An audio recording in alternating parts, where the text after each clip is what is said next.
Hey, what's up? What's up? I'm with Doll, and she's gonna give us her life, a raw deal of her life as a dancer, from being a ballet dancer. Did you do ballet? Yeah, I did ballet. So we're gonna get from how did she get from being a ballet dancer, tap dancer into to the strip clubs, right? So, Yeah. all right. So let's get into the questions. Alrighty. How long have you been stripping? I'm coming up onto 8 years. 8 years. And when did you start? I started when I was 20, 21. And why did you start stripping? I actually left a very bad domestic abusive relationship. Yeah. So yeah. Well, that's why. So, oh, let me. It was really bad. Like it made front page of newspaper. Wow. Yeah, it was bad. So let's get into that a little bit later. Mm-hmm. But how do you want people to address you? Address you as a dancer, an exotic dancer? Can someone address you as a stripper? As far as what I do and how I do it, I'd rather just be known as Doll. You know what I mean? Like to me, when I step into the club, I'm an exotic dancer. But to me, there's levels to this shit. Like everybody says there's levels to everything, there's levels to this shit. Like this. An exotic dancer does more than a stripper would, because when you're performing as an exotic dancer, you actually have fluid movements, you have grace, you have charisma, you can draw in the crowd. You normally don't even have to take your clothes off half the time when you can actually hold an audience's attention the way I can, the way some of the other girls can. It's not always about having a big ass or big tits or fake ass and fake tits. Yeah. It's more along the lines of, can you hold your own against that kind of status? Whereas somebody who's twerking their ass and all that stuff, those are strippers. Bitches who are sitting there literally sucking dick for $100 in the club, that's a stripper. That's a stripper hoe. You know what I mean? To me, that's the level to this shit. I'm not disrespecting or knocking nobody's hustle, but to me, there's been times where I've made $200-$300 on a set, and I didn't even have to get naked. And then I watch the next bitch, and she's over here booty clapping, ass naked, and she made $50. And it's just you gave too much away too quickly. You're not leaving enough to the imagination kind of thing. So to me, I'd rather be addressed as an exotic dancer because I hold my own. Okay. So it's like a seductive type thing when you're out there, kind of you just don't go out there and take your clothes off. You go out there and you perform, and then you get to a point where you take your clothes off, or you may not. Yeah, depending on how much money's already on my stage, yeah. The more money? The more money, the more likely I am to take something off. Yep. But at the same sense, the more money I see on my set, I already know that I have the crowd. Why do I have to give you that when there's a hustle to it? I can't give all the secrets away because I'm on camera, so you know there's up and coming dancers. Yeah. You know there's up and coming dancers that they need to figure it out. You know what I mean? They need to get to the hazing part. They need to get the catty looks. They need to get all that bullshit that comes with being in a club. Hey, I got into it with my sister. My sister was already dancing prior to me. Yeah. I got into that bad situation. And basically from there, it went clean into a situation where it was I landed in California with the job, landed with a house, with everything that I needed, good to go, right off the rip. So to me, it's I just jumped into it because it was an opportunity given to me to continue to have a job and a home after losing everything because of a bad situation. So when I jumped into it head first, went out, bought shoes, bought outfits. Nobody gave me the hustle. All I was given was the job and the name stripper. Yeah. You know what I mean? And then it became there's been days where you just curl up and you want to die inside because you're just like, "Bleh," to some of the customers and shit. It's gross. But wouldn't you like to help an upcoming stripper by not letting them go through those downfalls? No, because not everybody's savable. Yeah. And not everybody is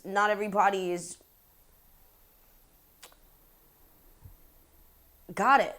Like this, you might want to help somebody, but at the same sense, you're just like, bitch, you're gonna give up in like 2-3 days. I won't see you here. Yeah. Somebody gonna say something mean to you. You're gonna cry and you're gonna run the fuck out the club, and that's gonna be the last that we'll see of you.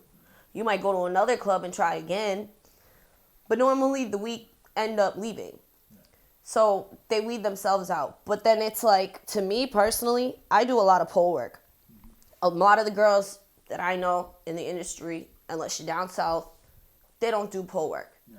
Up north, over in Cali, there's rarely a couple girls. I know a lot of girls that can actually perform really, really well when they do it. Yeah. But if people aren't tipping, what's the point in doing it? You know what I mean? That's what it comes down to, I guess.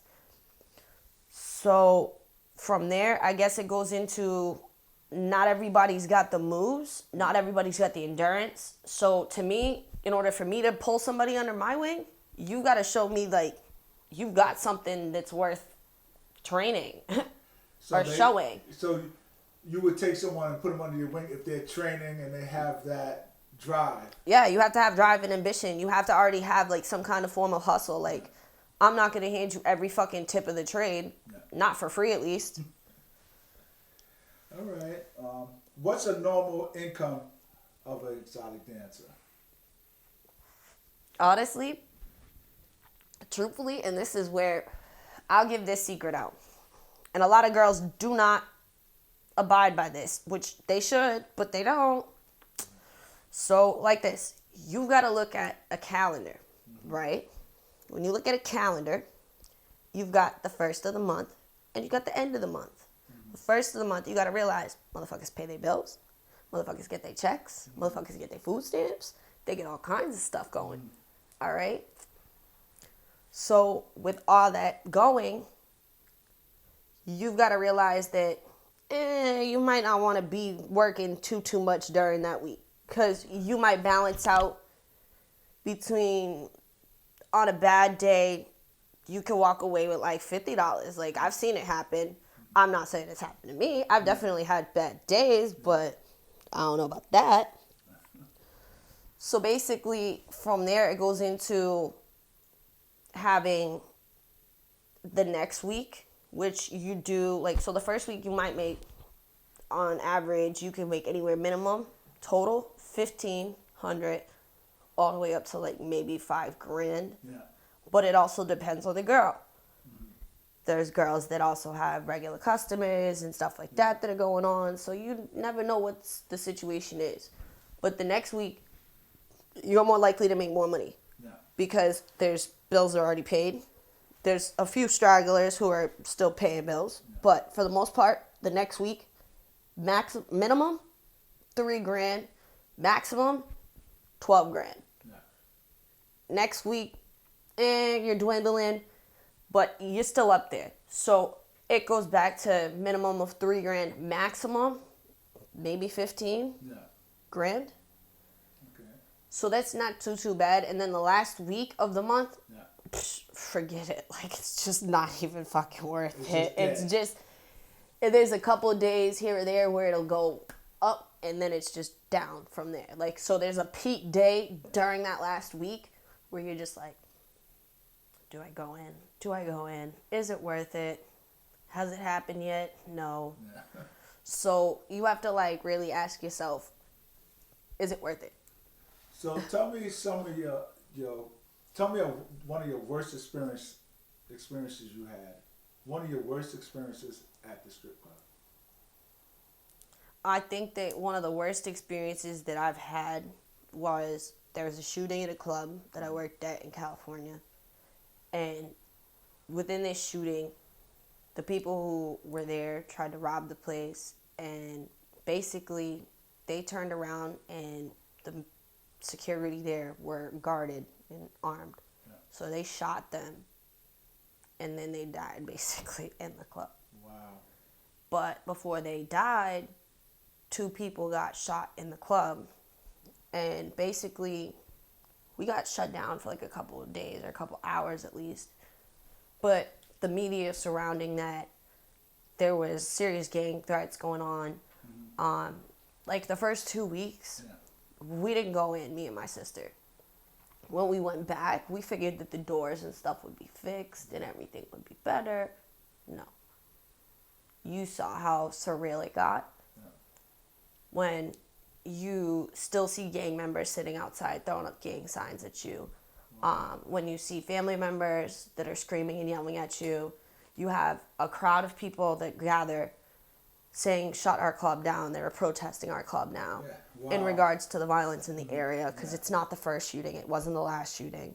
There's been incidences since. But basically, to go into a club that has AK-47 rounds still in the door and then be expected to work after being called a skinny whore and trashy bitch and all kinds of disgusting derogatory names, that was hard. That was really fucking hard. We basically made a decision not to go back to that club for a while until everything was copacetic. Okay, tell me one of your best experiences in a strip club. I think one of the best experiences I had was I was working at a club out in Worcester, actually, in Mass. And I had this dude who came up to my set. Now, mind you, I had a regular that was there too. And that regular happened to have a lot of fucking money on him. So I was fucking stoked. So basically, this other customer comes in with like maybe $500-600 worth of like $2 bills, and then like stacks, like at least $1,000 worth of fucking ones.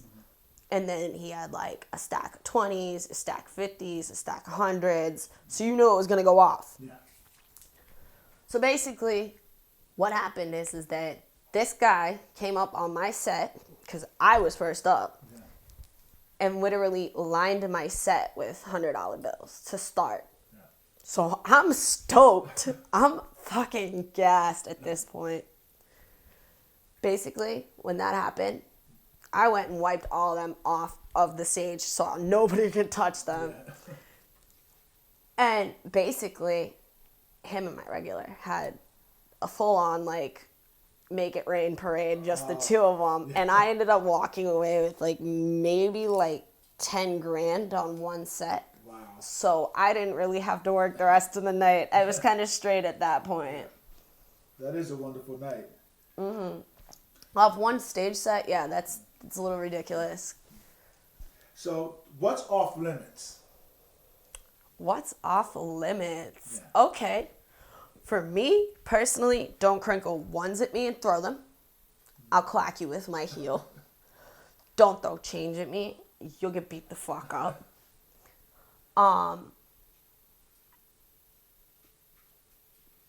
Don't pull your dick out. That's for damn sure, okay? And so that has happened? Yes. Okay. Like, you don't understand how many times I've, like, went and, like, twerked backwards, and then I'm like, oh, there's a penis there. Like, no. Wow. Another thing that's like off limits for me, and I'll make you clear your whole wallet out, and I'll make you go to the ATM and take your whole limit for the day. Yeah. Jizzing through your pants, to be like really graphic about it. Like, people honestly come in their pants while they're getting a lap dance. That's fucking disgusting. Like, that's just no. Yeah. It's gross. Wow. All right. Let me see what else. Oh, phones. I'm a big thing on phones. Don't bring your phone near my stage set. Okay. You don't like to be filmed. I want to be filmed, but if I want to be filmed, you get what I'm saying? Like, okay. I hold the rights to my imagery. Good. So let's get into this. Get into the drugs and the alcohol in the stripping business. Let's do it. So tell me about it. Tell me about the drug use and how strong is it in the game? It's deep. It's very strong. It's extremely strong. You've got staff that'll use it. You've got management that'll use it. You've got management that sells it. Yeah. You've got owners that have drug dealers coming in and out the clubs. You have drug dealers that sit inside of the clubs. You have girls that are being like forced to sell drugs in the club for other people. There's like sad aspects to it because there's so many times where like I've danced with several girls throughout the years and I'll run into them from time to time and I'm like, oh my God, like, Jesus Christ, what happened to you? Yeah. So it's one of those things where it's like, it's real. And then it's like the alcohol, that plays a major part in it because everybody drinks. Everybody drinks.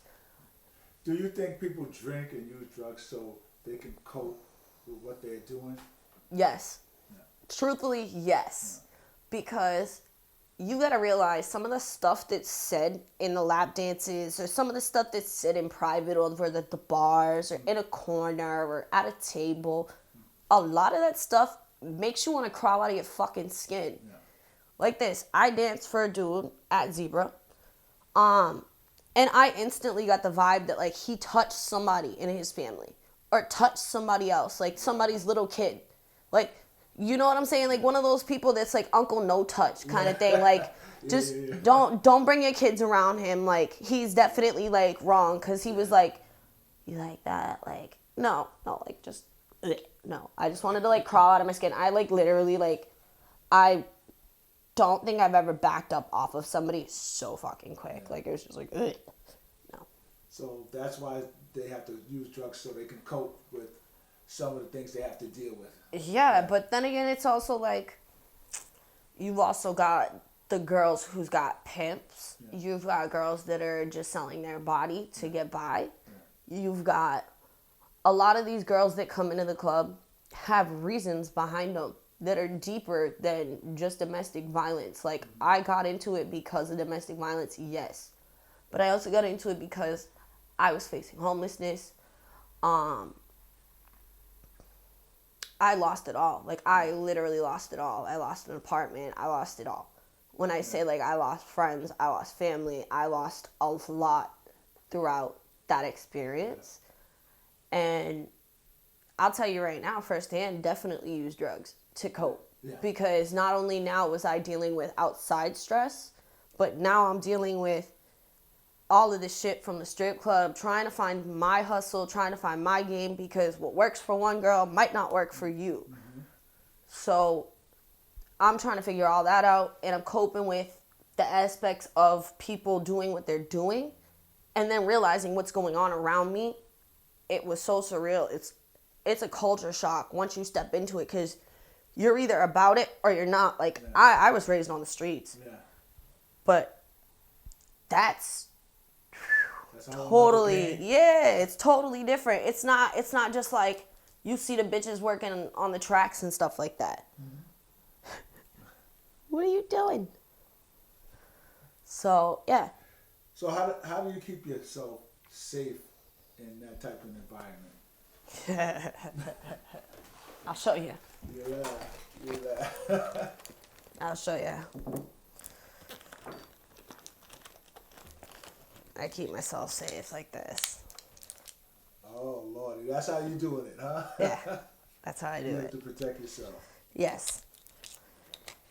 But I know girls that keep razors in their mouths. I know girls that keep guns in their locker. I know a lot of the stuff that goes on in there isn't, like, up to par. So how do you hold an ordinary relationship when you are exotic dancer? Or can you? Or is it very difficult?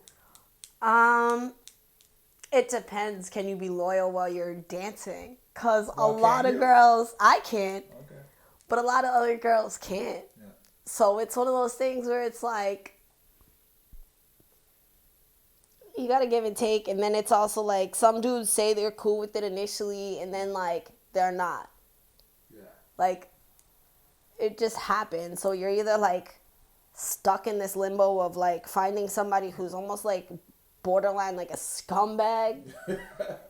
It's just like, yeah, I'm cool with it. Like, and then they're like literally living off of drugs, money, booze. They're coming in and out your club, asking for money, asking everybody for cigarettes. Like, I've seen it. I've dead ass seen it. And I'm like, that's what you call your man?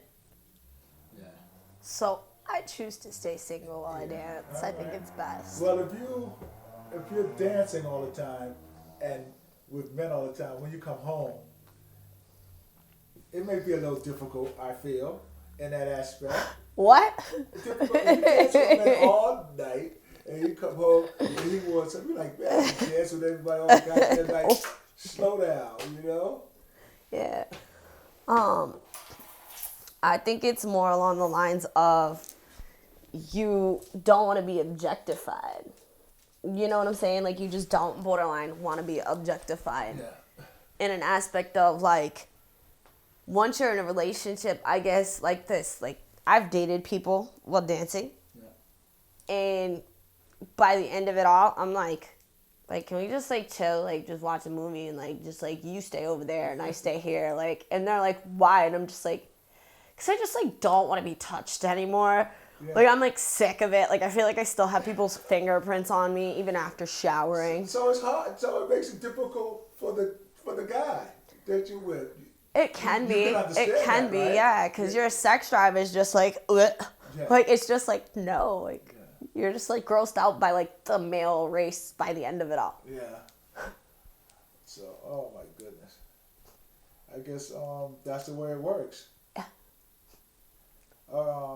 Tell me some more things. What annoys you most about your job? What annoys me most about my job?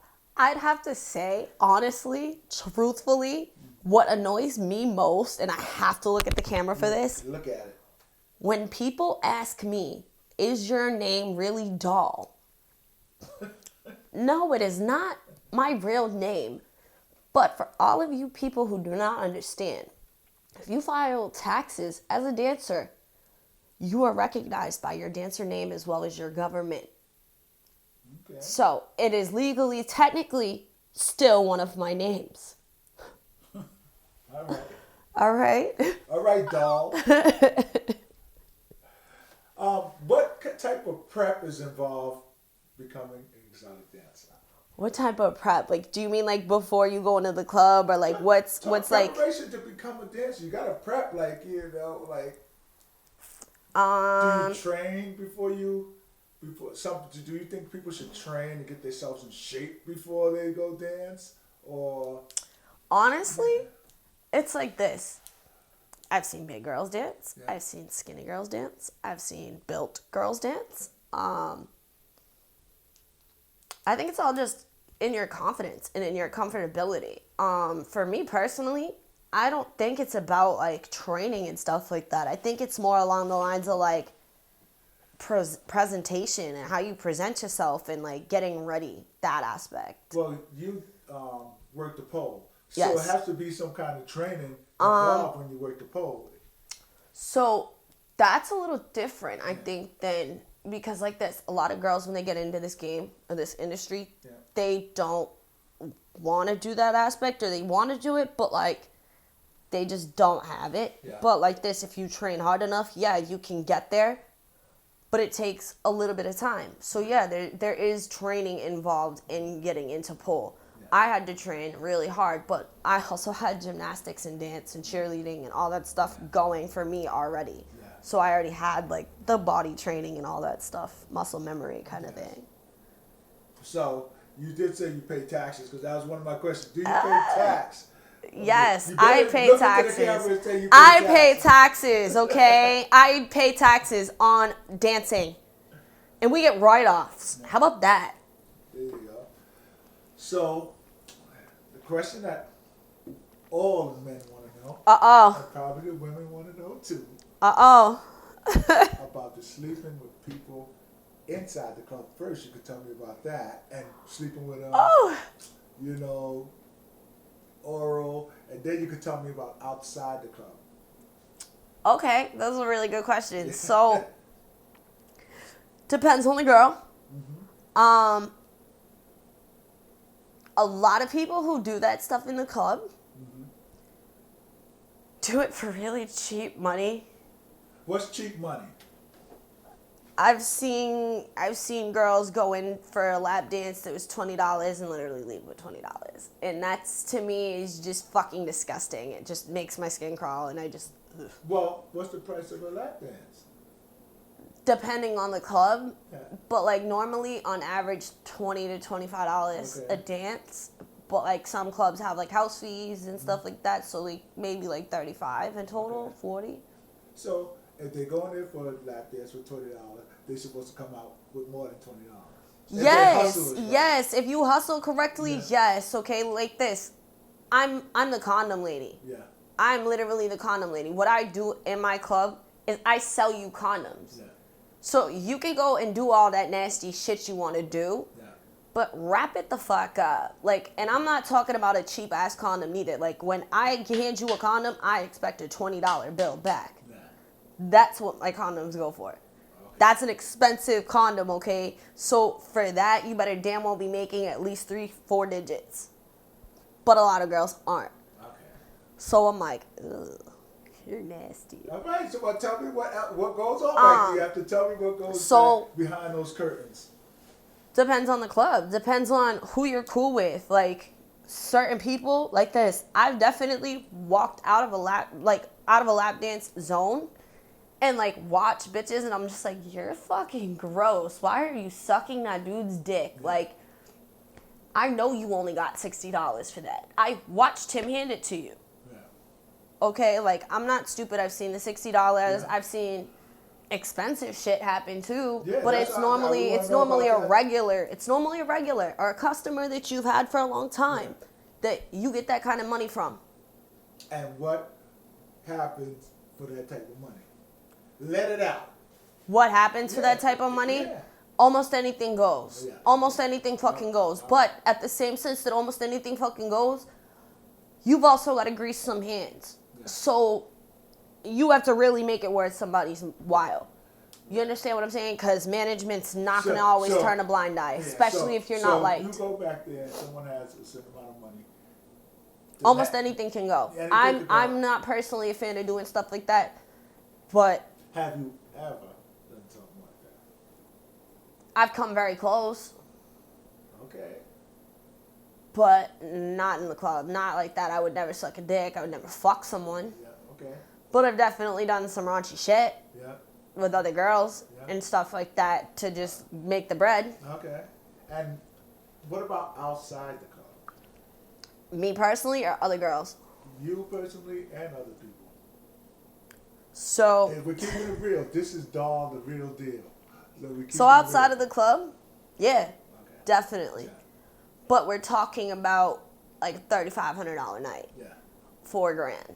Yeah. You know what I'm saying? And that's with an exclusive fee of you're going to pay me X amount up front before I even get the payment of the $3,000 to $4,000. Yeah.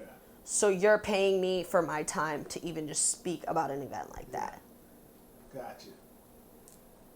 But other girls don't always do it that way. I've definitely seen girls that'll just turn tricks on Backpage and stuff like that. But I don't just do that with anybody. You have to have certain incomes. Yeah, certain income and condoms. Yes, condoms. Yes. So tell me, what kind of music do you like to dance to? Me personally, okay, so I'm personally a rocker. I actually like rock music, a lot of rock music. I like slow and sensual stuff, and I like poppy kind of stuff once in a while, but I'm more like a rock person, or like I like trap sometimes too, but I do like the slow and sensual and the rock. So tell me about your life growing up. Let's get into that. We went into all the other stuff. Let's get into your life growing up. Okay. So tell me about being a young person dancing, becoming a dancer as a young person. So I've always danced around the house since I was like 2 years old, and my mom put me into ballet Yeah. when I was 3. And I've danced ever since. My youngest memories were being like 4 and 5 and just like really being like, I really wanted to be a prima ballerina. Like that was the goal. Like I was one of those people that I had so many dance shoes, all different colors, all different costumes, props everywhere, glitter everywhere. Like I was basically like trained to be like a little Shirley Temple. Yeah. You know what I mean? Like just this little doll, basically. And that's where the name comes from. Like Okay. that's where my name comes from. So basically it was just something I've always done. I actually was one of the youngest people to ever dance in the Boston Nutcracker as a little doll. Because they came in and when they auditioned, they were like, who here can do a cartwheel? And I raised my hand at 5 and I was like, I can. He's like, get up, do it, do it. I'm like, okay, do-do. And I did it and he's just like, go over there. And put me right in and I was like, all right, cool. Yeah, wow. So I danced professionally, clearly. Yeah. But from there, it was just a matter of like, I love music and I love to dance, so I've always danced. Do you want to dance again in that aspect of professional dancer, maybe in Boston, New York? No. No? No. My days of that are done. Okay, your days of that is done. Yeah, they're done. Do you think being an exotic dancer will inhibit you from anything in the future? Like, come back and bite you? Like, Vanessa Williams was Miss America back in the day, and when she won, they put out her Penthouse article, and I think she couldn't be Miss America. She had to give it up. So, I mean, Trump is president, so I think anything is goes, possible. anything goes. Listen, if somebody can get away with joking and being like, grab her by the pussy, Yeah. I'm pretty sure I'm okay. And the first lady has nudes out, so I'm pretty sure So, I'm okay. Times Times have totally changed. Like, back there, yeah. at this point in time, listen, if you can get employed with facial tattoos, Yeah. I'm pretty sure I'm good. Get, go. Oh, wow. Get away. Don't do that. So just tell me anything in closing. Tell me, matter of fact, we're not going to close now. Okay. Tell me about the abuse. Let's talk about that so women can know about abuse. So I've been in a couple of situations that were really, really bad. So the ex-husband basically beat me within an inch of my life. He cracked my skull. He broke my nose. He broke several ribs. He left me with like a sprained disc in my back. And basically left me on the floor to like die and like choked me out. There was a sexual assault involved.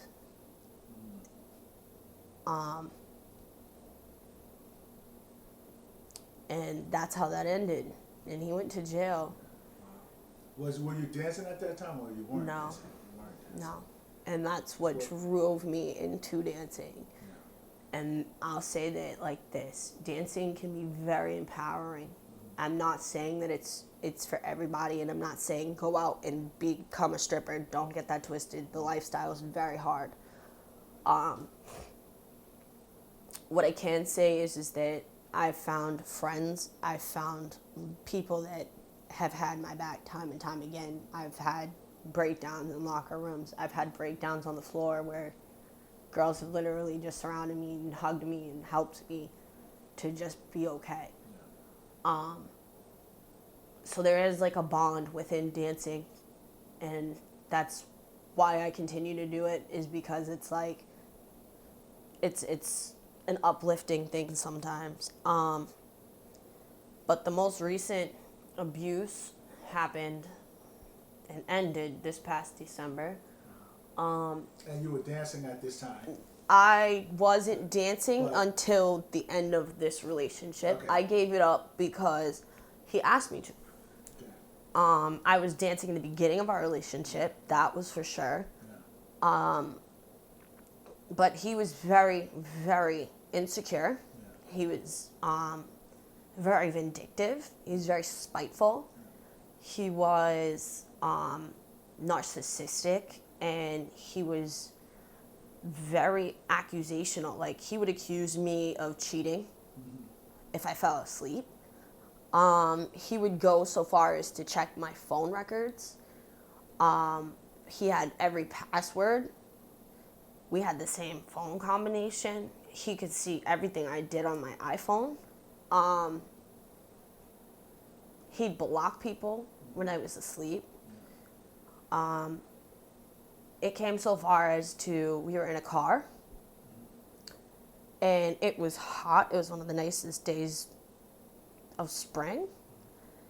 And basically, he turned around and he got really upset, and I don't remember exactly what it was about, but this was right after he had eye surgery. So this was the following day after eye surgery. So I was helping him, and he turned around and he hummed his phone at me and split my eyebrow right here. So till to this day, I have a nice gash in my face from him throwing an iPhone at me and it bouncing off my face. It blacked my eye to a point where I couldn't open my eye. The following winter, he proceeded to break my wrist by throwing a bamboo hairbrush at me, like a thick one. Yes. That's meant for like blow drying.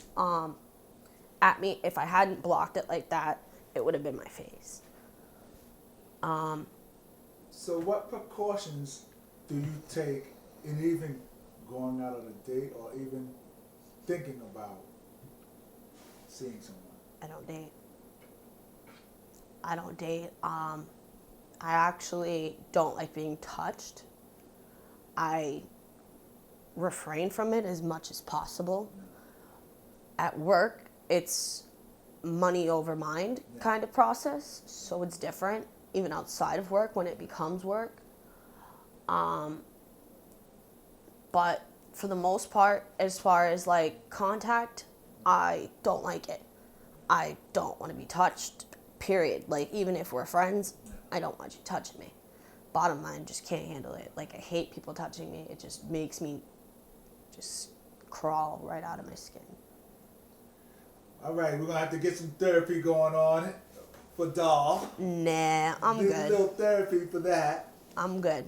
I'm a fucking warrior. I keep Even fighting. warriors need therapy sometimes. You know that, right? Nah, I'm good. You good? I'm 100% good. I'm always gonna be good, baby. Always. Good. So that's it. That's the end of our interview. But Doll, great job. Thank you. Thank you. All right. It's been fun. Yeah. Oh, I can't wait to see this.